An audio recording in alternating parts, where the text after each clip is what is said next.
Assalamualaikum warahmatullahi wabarakatuh. Allahu akbar, Allahu akbar, Allahu akbar, Allahu akbar. Asyhadu an la ilaha illallah. Asyhadu an la ilaha illallah.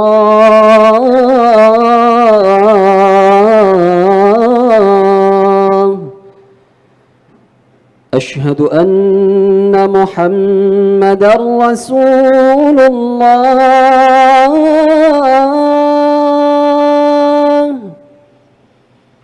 أشهد أن محمدًا رسول الله.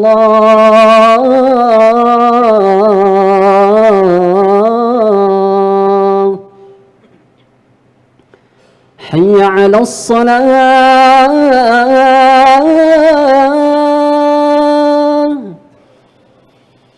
حي على الصلاة.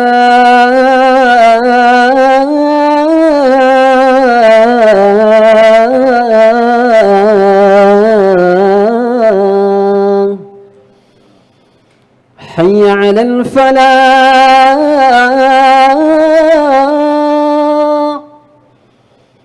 حي على الفلاح.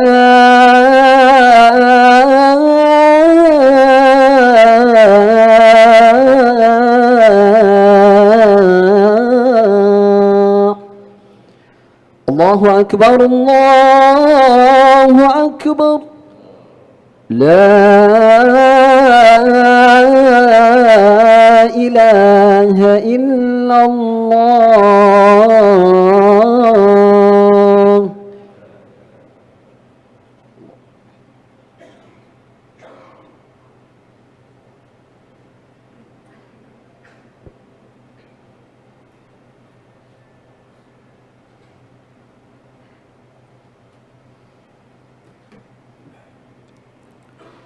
إن الحمد لله نحمده ونستعينه ونستغفره ونعوذ بالله من شرور أنفسنا ومن سيئات أعمالنا. من يهده الله فلا مضل له ومن يضلله فلن تجد له وليا مرشدا. أشهد أن لا إله إلا الله وحده لا شريك له وأشهد أن محمدًا عبده ورسوله لا نبي بعده. اللهم صل على محمد وعلى آله وأصحابه وأنصاره وجنوده ومن تبعهم بإحسان إلى يوم الدين. فيا عباد الله، أوصيكم وإياي بتقوى الله فقد فاز المتقون. وقال الله تعالى في كتابه الكريم: يا أيها الذين آمنوا اتقوا الله حق تقاته ولا تموتن إلا وأنتم مسلمون. سبحانك لا علم لنا إلا ما علمتنا إنك أنت العليم الحكيم. أما بعد. Hadirin sidang Jumat rahimakumullah, segala puja dan puji, keagungan, kemuliaan, kecintaan, kepatuhan kita serahkan kepada pemilik sejatinya, Allah Ta'ala. Allah telah melimpahkan begitu banyak nikmat kepada kita, khususnya kita yang hadir di tempat mulia ini. Kita mendapatkan nikmat istimewa, yaitu nikmatul iman wal Islam, yang hanya dengan itulah hidup kita menjadi lurus, menjadi terang, menjadi jelas, dan menjadi selamat di dunia dan di akhirat.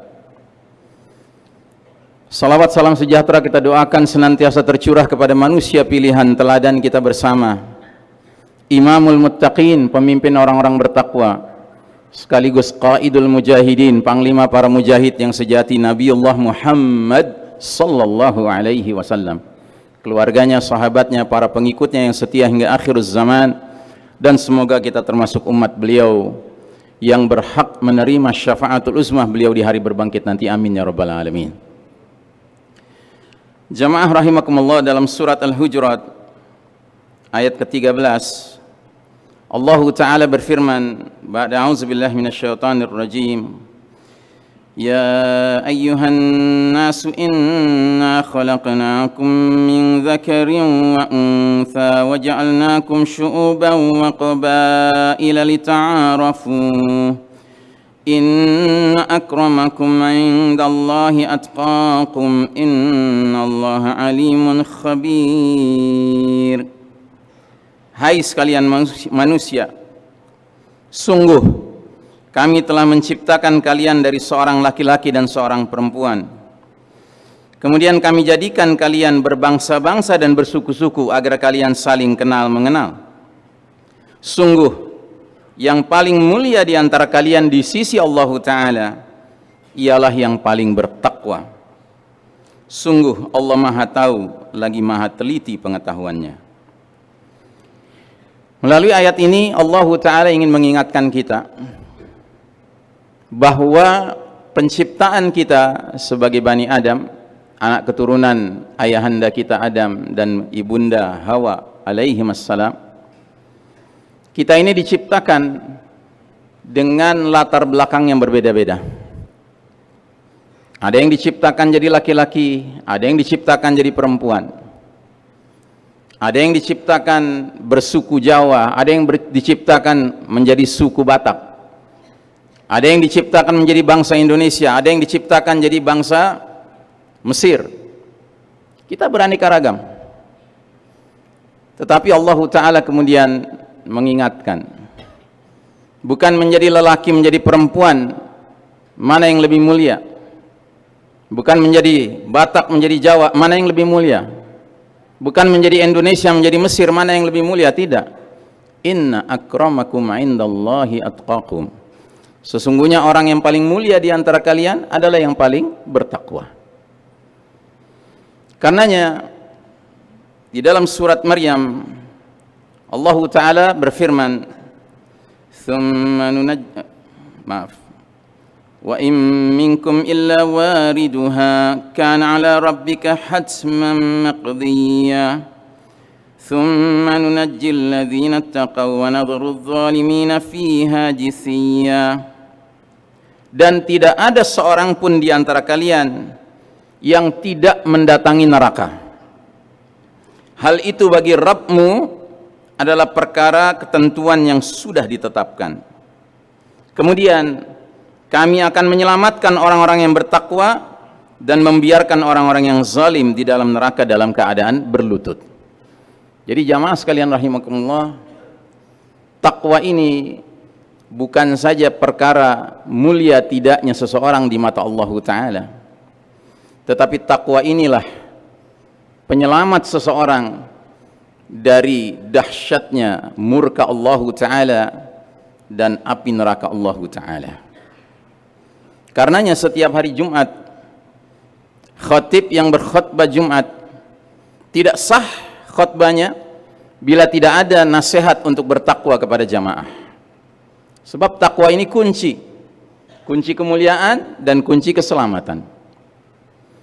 Dan sebaliknya di ayat terakhir tadi, ayat 72 surat Maryam, Allah berfirman, "Tsumma nunajjiyal ladzina taqaw wa nadharu adh-dhalimina fiha jithiya." Kemudian kami selamatkan orang-orang yang bertakwa, sedangkan akan kami biarkan orang-orang yang zalim dalam neraka dalam keadaan berlutut. Jadi orang bertakwa ini adalah orang yang paling mulia di sisi Allah Ta'ala, dan sekaligus Allah gambarkan lawan dari orang bertakwa adalah az-zalimin, orang-orang yang zalim. Karena ya jamaah sekalian rahimakumullah, untuk memastikan kita bertakwa atau tidak, pastikanlah diri kita ini tidak masuk ke dalam golongan az-zalimin. Bahkan kita tidak termasuk min ansariz zalimin, termasuk kalangan yang membela kaum yang zalim. Dan hari ini kita sedang menjalani zaman yang paling kelam dalam sejarah umat Islam. Dalam sebuah hadis yang cukup panjang yang tidak mungkin kita uraikan panjang lebar dalam kesempatan sempit ini, Nabi meringkas perjalanan umat Islam dari awal beliau diutus sampai umur umat Islam kelak nanti berakhir, lalu kiamat terjadi. Nabi simpulkan bahwa perjalanan umat ini akan melewati 5 fase pemerintahan. Pemerintahan yang pertama kata Nabi namanya an-nubuwah, pemerintahan kenabian. Sudah barang tentu itu pemerintahan yang terbaik, karena Nabi Muhammad sallallahu alaihi wasallam yang langsung memimpin generasi awal umat ini, para sahabat radhiyallahu anhum ajmain.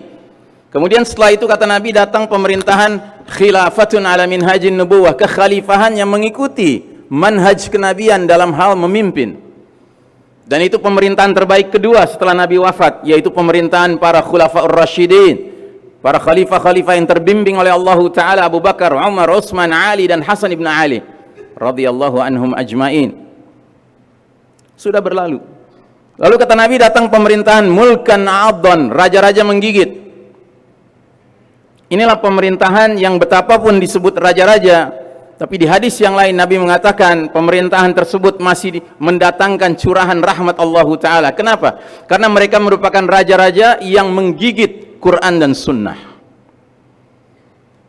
Dan pemerintahan jenis ketiga, fase ketiga ini yang terpanjang dalam perjalanan sejarah kita sejauh ini, berlangsung dari tahun 40 Hijriah sampai tahun 1342 Hijriah, 13 abad lebih 2 tahun menurut kalender Hijriah, dan berakhir di tahun 1924 mengikuti kalender Masehi. Setelah itu kata Nabi datang pemerintahan yang keempat, disebut oleh Nabi dengan pemerintahan mulkan jabriyah, para penguasa yang memaksakan kehendak mereka.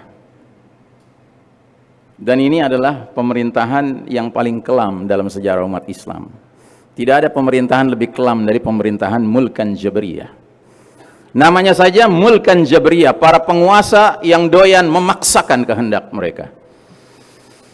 Dan salah satu sifat dan nama Allah Ta'ala adalah Al-Jabbar, yang maha memaksa. Bila mana Allah punya kehendak, Allah akan memaksakan kehendaknya menjadi kenyataan. Tapi bila ada manusia merasa sedemikian berkuasa sehingga merasa dia boleh memaksakan kehendaknya, maka contoh nyatanya yang sempurna penguasa model begini adalah Fir'aun, yang sedemikian dia merasa berkuasanya, berotoritas penuh atas rakyatnya, sampai tega mengucapkan kalimat batil yang berbunyi ana rabbukumul a'la, akulah Rabb kalian yang maha tinggi. Na'udzubillahi min dzalik. Nah, jadi jamaah sekalian rahimakumullah, fase pertama, kedua dan ketiga yang sudah kita lalui dalam sejarah adalah fase di mana Allah masih mencurahkan rahmatnya, karena Nabi yang memimpin, Masya Allah. Kemudian Khulafaur Rasyidin yang memimpin, Masya Allah. Kemudian kerajaan-kerajaan Islam mewarnai panggung kepemimpinan dunia ini. Jumlahnya sangat banyak, tetapi yang menonjol 3 saja. Kerajaan keluarga besar Bani Umayyah, kerajaan keluarga besar Bani Abbasiyah di Baghdad, Umayyah tadi di Damaskus. Kemudian yang terakhir dinasti Utsmani Turki yang berpusat di Istanbul. Nah, saudaraku rahimakumullah, begitu kita memasuki fase keempat, Allah Ta'ala mencabut hak kepemimpinan kaum beriman atas umat manusia, dan Allah serahkan ke bangsa yang lain. Boleh Allah melakukan itu? Ya boleh, hak Allah. Allah sendiri yang sudah mengatakan dalam Al-Quran, tu'til mulka man tasha wa tanzi'ul mulka mimman tasha. Allah berikan kekuasaan siapa yang Allah kehendaki, dan Allah cabut kekuasaan dari siapa yang Allah kehendaki. Di samping itu Allah pun berfirman, tilkal ayyamu nudawiluha bainan nas. Demikianlah hari demi hari, masa kejayaan dan keruntuhan, kemenangan dan kekalahan kami pergilirkan di antara umat manusia. Memangnya lantaran kita mengaku diri kita beriman kepada Allah, lalu kita berhak untuk mengalami di dunia ini kemenangan terus menerus? Tidak demikian, Pak. Dunia ini tempat yang fana, semua serba sementara. Kita berjaya sementara, kita kalah juga sementara. Itulah dunia. Nah, jadi kita sedang menjalani the darkest chapter of the Islamic history, yaitu kepemimpinan pihak selain kaum beriman, yaitu Barat. Allah memilih Barat untuk memimpin dunia modern ini. Amerika dan Eropa yang tidak lain adalah the Judeo-Christian Society, masyarakat Yahudi Nasrani, khususnya kaum Yahudi. Dan dua kaum ini adalah dua kaum yang kita ucapkan dalam salat kita setiap hari, bahkan menjadi syarat sahnya salat kita. Bukankah dalam surat Al-Fatihah kita berdoa, ihdinas siratal mustaqim, tunjuki kami jalan yang lurus ya Allah. Jalan mana itu? Siratal ladzina an'amta alaihim, jalannya orang-orang yang mendapat nikmat karena menempuhnya. Siapa mereka? An-nabiyyin, as-siddiqin, asy-syuhada, was-salihin. Para nabi-nabi, para orang-orang yang jujur ucapan, jujur perilaku, para orang-orang yang rela mati di jalan Allah, terbunuh oleh musuh-musuh Allah di medan jihad fisabilillah, syuhada, dan para salihin. Tapi kita bukan hanya minta kepada Allah kejelasan kelompok mana kita ingin bersama dengannya, tapi kita tegaskan ghairil maghdubi alaihim, jangan ya Allah masukkan kami ke dalam golongan yang kau murkai. Sahabat bertanya, ya Rasulullah, man humul maghdubi alaihim, siapa itu mereka yang dimurkai Allah Ta'ala? Nabi jawab dengan tegas, humul yahud, mereka adalah kaum Yahudi. Waladdallin, kita minta sama Allah jangan masukkan kami ke dalam golongan yang tersesat. Sahabat bertanya, wa man humud dallun, siapa yang tersesat itu ya Rasulullah? Kata Nabi, humun nasara, mereka kaum Nasrani.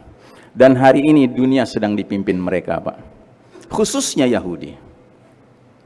Dan alhamdulillah kita, saya, Anda termasuk yang dapat karunia dari Allah bahwa ketika Zionis Yahudi laknatullah alaihim sedang berada pada puncak hegemoni mereka di dunia hari ini, kita selama 2 tahun 2 hari dikasih karunia menyaksikan al-muqawamah, perlawanan terhadap Zionis yang begitu dahsyat dilakukan oleh saudara-saudara kita di Gaza.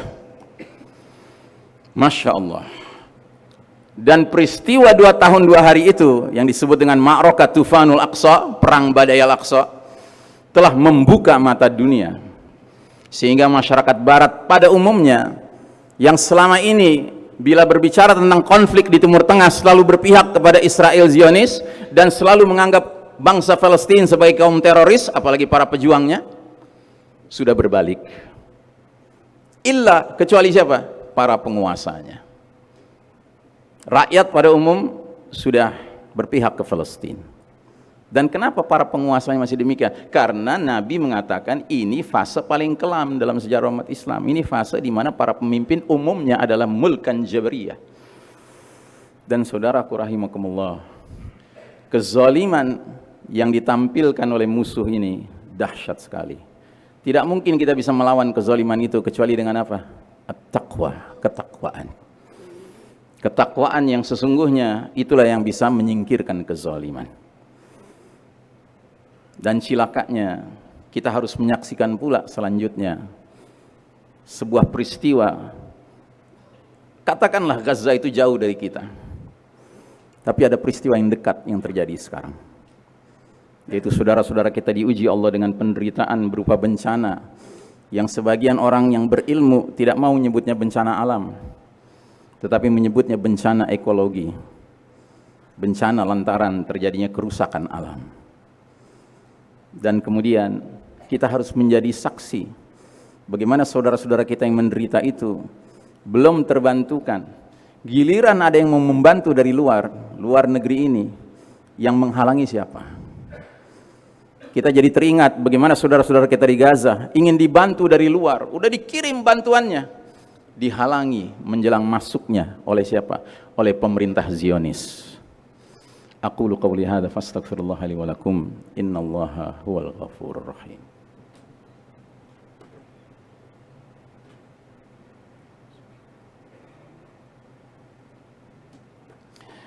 Alhamdulillah wassalatu wassalamu ala Muhammad ibn Abdullah wa ala alihi wa ashabihi wa mawalah. Faya ibadallah usikum wa iyaya bittaqwallah faqad fazal muttaqun. وقال الله تعالى في كتابه الكريم يا أيها الذين آمنوا اتقوا الله وقولوا قولا سديدا يصلح لكم أعمالكم ويغفر لكم ذنوبكم ومن يطع الله ورسوله فقد فاز فوزا عظيما أما بعد. Sidang Jumat rahimakumullah, demikian khutbah pertama kami yang pada intinya mengingatkan kita semua, tidak ada kemuliaan selain bersama takwa kepada Allah Subhanahu wa taala. Dan Allah menjanjikan orang-orang yang bertakwa haqqa tuqatih, dengan ketakwaan yang sebenar-benarnya, akan menjadi kumpulan orang yang diselamatkan tatkala manusia harus menyeberangi sirat di atas api neraka yang menyala-nyala. Orang yang bertakwa pasti dilindungi oleh Allah Ta'ala. Sementara orang yang zalim pasti nyemplung ke dalam api neraka itu. Karenanya saudaraku rahimakumullah, Islam mencintai perdamaian, Islam mencintai harmoni, tetapi Allah mengajarkan kita, la udwana illa ala zalimin, tidak ada permusuhan kecuali kepada kaum yang zalim. Artinya satu-satunya posisi di mana orang diperkenankan untuk tidak memiliki lagi jiwa perdamaian, yaitu kalau sudah berhadapan dengan kaum yang zalim. Karena kaum yang zalim ini pada hakikatnya mereka mewakili lawan kita, musuh kita. Siapa musuh kita? Syaitan. Allah yang berfirman, inna syaitana lakum aduwan fattakhiduhu aduwa innama yad'u hizbahu liyakunu min ashabis sa'ir. Sesungguhnya syaitan bagi kalian adalah musuh, perlakukanlah dia sebagai musuh. Sesungguhnya syaitan-syaitan itu tidak mengajak hizibnya, partainya, kelompoknya, golongannya, konco-konconya, sahabat-sahabatnya, kecuali untuk menjadi penghuni neraka yang menyala-nyala bersama mereka. Jadi jamaah sekalian rahimakumullah, sekalipun kita sadar kita berada in the darkest chapter of the Islamic history, janganlah kehilangan optimisme. Kenapa? Karena Nabi bilang, fase keempat ini, pemerintahan para penguasa yang memaksakan kehendak ini bukan fase final, ini fase terminal. Nabi kemudian mengakhiri hadis itu dengan berfirman, "Tsumma takunu khilafatan 'ala minhajin nubuwah tsumma sakata." Kemudian akan datang fase kelima sekaligus fase terakhir, yaitu tegaknya kembali khilafah yang mengikuti cara Nabi memimpin. Kemudian Nabi diam. Para ahli hadis mengatakan kemudian Nabi diam, isyarat sampai disitulah umur umat Islam, tidak lama setelah itu kiamat pun berlangsung. Karenanya Allah menegaskan wal aqibatu lil muttaqin. Akibat terakhir selalu berpihak kepada kaum yang bertakwa. Lagi-lagi orang yang mulia yang bertakwa. Orang yang menang adalah orang yang bertakwa. Orang yang selamat di akhirat adalah orang yang bertakwa. Mudah-mudahan ketakwaan itu mengiringi hidup kita terus-menerus sampai Allah pertemukan kita, ya, meninggalkan dunia yang fana ini dalam keadaan bertakwa. Wala tamutunna illa wa antum muslimun. Janganlah kalian meninggalkan dunia ini wafat kecuali dalam keadaan berserah diri kepada Allah dan tentunya dalam keadaan bertakwa. Innallaha wa malaikatahu yusholluna 'alan nabi ya ayyuhalladzina amanu shallu 'alaihi wa sallimu tasliman. Allahumma salli ala Muhammad wa ala ali Muhammad kama sallaita ala Ibrahim wa ala ali Ibrahim innaka Hamidum Majid. Allahumma barik ala Muhammad wa ala ali Muhammad kama barakta ala Ibrahim wa ala ali Ibrahim innaka Hamidum Majid. Allahumma ighfir lil muslimin wal muslimat wal mu'minina wal mu'minat al ahya'i minhum wal amwat ya sami'un qaribun mujibu da'awat ya qadi al hajat. Rabbana ighfir lana wa li ikhwanina alladhina sabaquna bil iman wa la taj'al fi qulubina ghillan lil ladzina amanu rabbana innaka ra'ufur rahim. Allahumma ighfir lana wa li walidina warhamhum kama rabbawna shighara. Rabbana hab lana min azwajina wa dhurriyyatina qurrata a'yunin waj'alna lil muttaqina imama. اللهم أعز الإسلام والمسلمين اللهم أذل الشرك والمشركين اللهم دمر أعداءك أعداء الدين اللهم انصر إخواننا المسلمين المظلومين المستضعفين في غزة وفي السودان اللهم انصر إخواننا المجاهدين في غزة على أعدائك أعداء الدين اليهود الحاقدين الظالمين اللهم أطعم جائعا من أهل غزة والسودان وسومطرة وأچه اللهم آمن خائفا من أهل غزة والسودان وسومطرة وأچه اللهم اشفي مرضاهم اللهم تقبل شهداءهم اللهم انصر إخواننا المؤمنين والمجاهدين في سوريا في إقامة الحكومة الإسلامية اللهم حرر مسجد الأقصى اللهم أعيد مسجد الأقصى إلى رحاب المسلمين اللهم أكرمنا بالصلاة في مسجد الأقصى اللهم اجعلنا من الذين يحررون مسجد الأقصى وبيت المقدس اللهم إنا نعوذ بك من عذاب جهنم ومن عذاب القبر ومن فتنة المحيا والممات ومن شر فتنة المسيح الدجال ربنا آتنا في الدنيا حسنة وفي الآخرة حسنة وقنا عذاب النار والحمد لله رب العالمين. إن الله يأمر بالعدل والإحسان وإيتاء ذي القربى وينهى عن الفحشاء والمنكر والبغي يعظكم لعلكم تذكرون ولذكر الله أكبر وأقم الصلاة. الله أكبر الله أكبر أشهد أن لا إله إلا الله أشهد أن محمدا رسول الله حي على الصلاة حي على الفلاح قد قامت الصلاة قد قامت الصلاة الله أكبر الله أكبر لا إله إلا الله لا إله إلا الله. استووا واعتدلوا سووا صفوفكم تراصوا. الله أكبر. الله أكبر كبيرا. الحمد لله. سبحانك الله.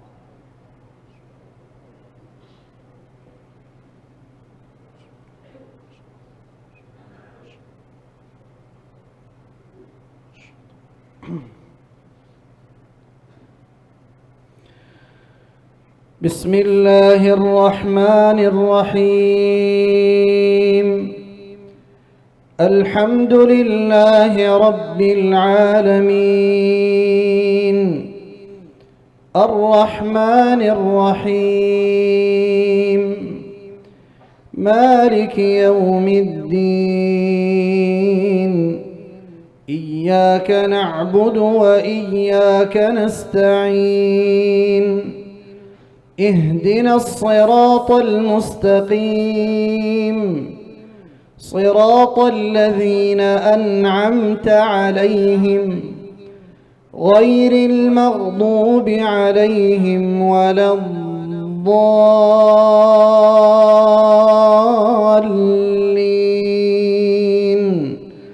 آمين.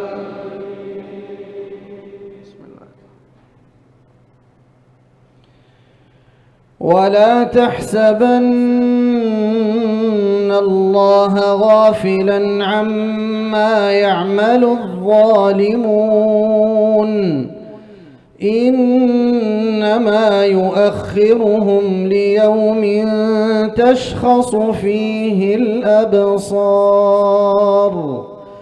مهطعين مقنعي رؤوسهم لا يرتد إليهم طرفهم وأفئدتهم هواء وأنذر الناس يوم يأتيهم العذاب فيقول الذين ظلموا ربنا أخرنا إلى أجل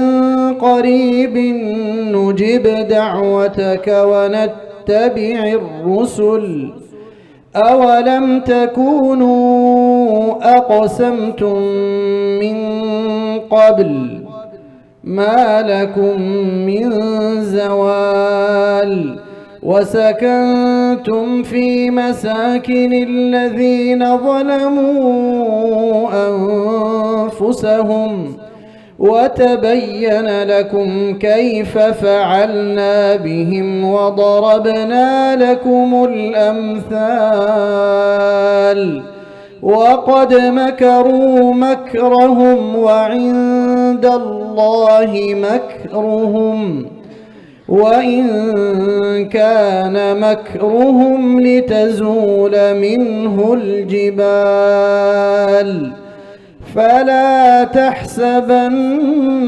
الله مخلف وعده رسله إن الله عزيز ذو انتقام. الله أكبر.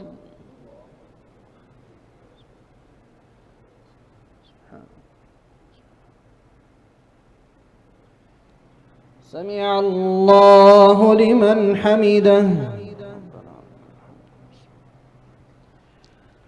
الله أكبر.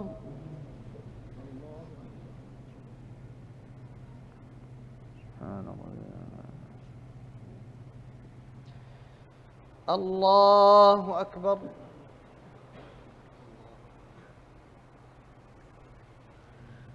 الله أكبر.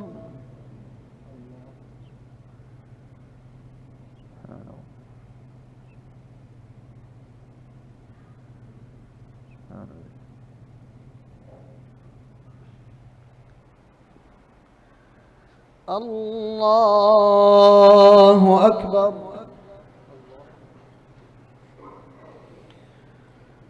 بسم الله الرحمن الرحيم.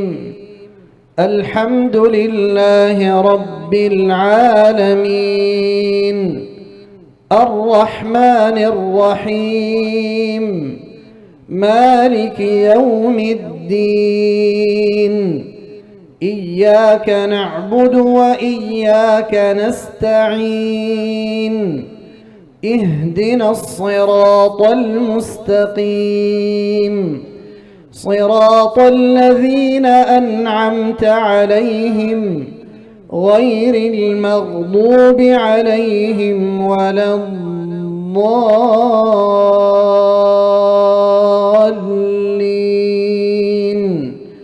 آمين.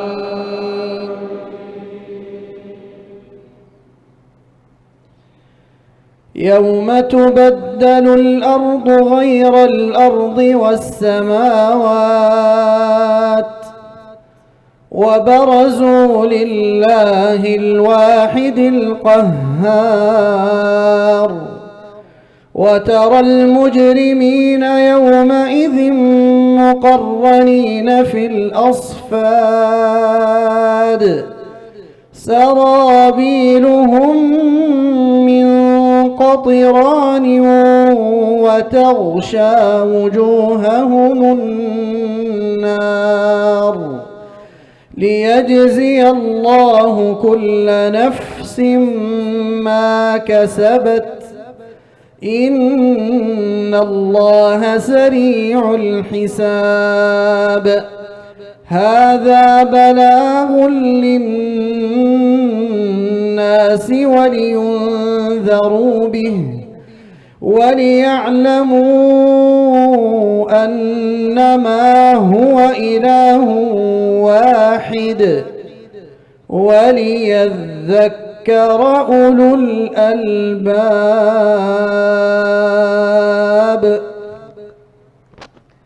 الله أكبر.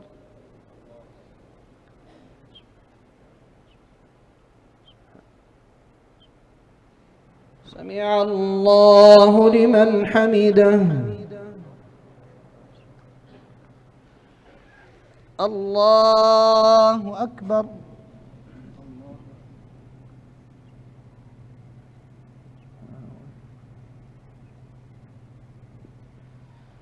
الله أكبر.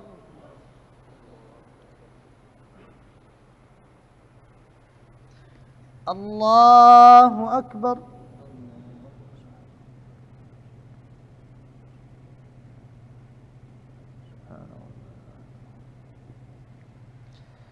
الله أكبر.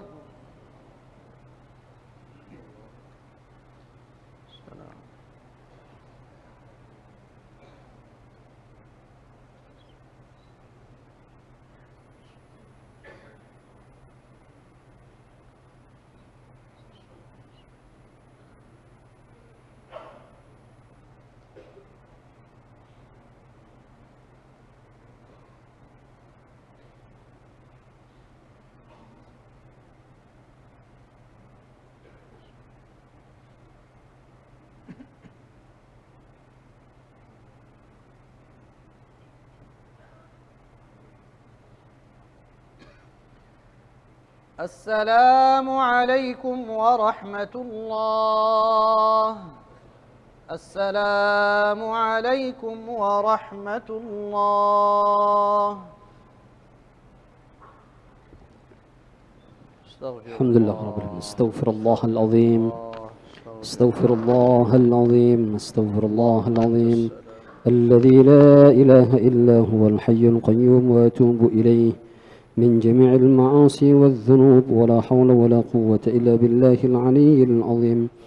لا إله إلا الله وحده لا شريك له له الملك وله الحمد يحيي ويميت وهو على كل شيء قدير.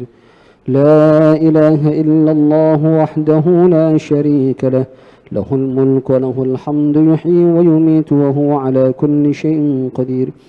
لا إله إلا الله وحده لا شريك له، له الملك وله الحمد يحيي ويميت وهو على كل شيء قدير.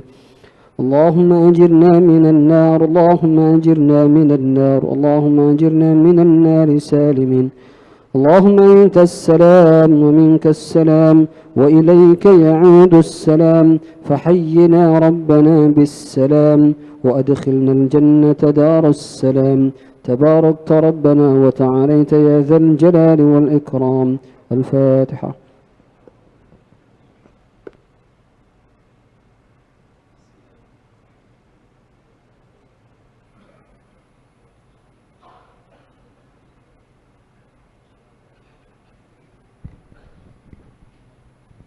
بسم الله الرحمن الرحيم. الحمد لله رب العالمين.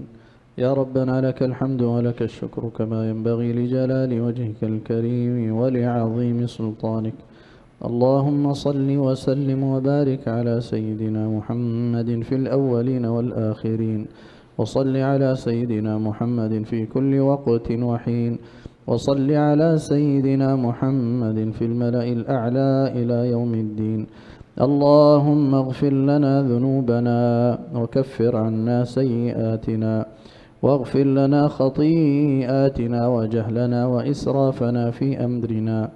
اللهم اغفر لآبائنا وأمهاتنا وارحمهم كما ربونا صغارا، واغفر لجميع المسلمين والمسلمات والمؤمنين والمؤمنات الأحياء منهم والأموات. اللهم إنا نسألك الهدى والتقى والعفاف والغنى. اللهم أصلح لنا ديننا الذي هو عصمة أمرنا، وأصلح لنا دنيانا التي فيها معاشنا، وأصلح لنا آخرتنا التي إليها معادنا، واجعل الحياة زيادة لنا في كل خير، واجعل الموت راحة لنا من كل شر. اللهم إنا نسألك رضاك والجنة، ونعوذ بك من سخطك والنار. اللهم إنا نسألك موجبات رحمتك وعزائم مغفرتك، والغنيمة من كل بر، والسلامة من كل إثم، ونسألك الفوز بالجنة والنجاة من النار. اللهم ادفع عنا البلاء والغلا والوباء والربا والزنا والزلازل والمحن وسوء الفتن ما ظهر منها وما بطن عن بلدنا هذا إندونيسيا خاصة، وعن سائر بلاد المسلمين عامة برحمتك يا أرحم الراحمين. ربنا آتنا في الدنيا حسنة وفي الآخرة حسنة وقنا عذاب النار. وصل اللهم على سيدنا محمد وعلى آله وصحبه أجمعين، والحمد لله رب العالمين.